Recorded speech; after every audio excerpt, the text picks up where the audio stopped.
This year, the chemical PFOA was discovered in water at a plastics manufacturing plant in Merrimack. Since then, the state has been working to provide clean drinking water to residents around the plant, as well as to monitor other parts of the state where PFOA contamination could also be an issue. Is there any role that the federal government could play to ensure that people in the state have water free of PFOAs and other potentially hazardous chemicals? First question to you. A very, very limited role. In fact, I think this is one of those areas where the federal government, as we look to have a limited government, can be smaller.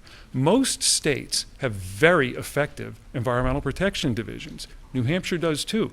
They've been very attentive to this issue, and I think that's important. What we don't need is a layering of federal investigators on top of what we're seeing now. The federal role should be one that deals with regional issues, or perhaps drive some research needs or things that the states can't do for themselves.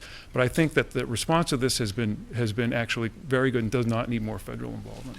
Yeah, I would limit the federal EPA role. I think we should leave this up to the state of New Hampshire. I think there's a lot of work being done, both in the private sector and DES, to make sure that we mitigate this problem. But let me tell you why the EPA at the federal level is a problem.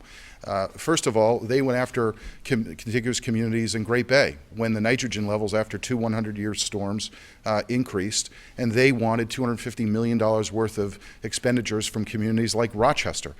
Those communities came to me. I fought with them against the EPA, and we were able to drive results stopping the overreach of the EPA. And guess what? Now they're at it again with the MS-14 permits.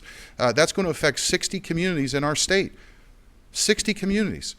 Hundreds of thousands of dollars are going to have to be spent by taxpayers. So I am already working with Kurt Spalding, the Region 1 administrator of the EPA, to stop that from happening. The overreach of the EPA has been excessive, and we certainly don't want to expand their role into the PFOA.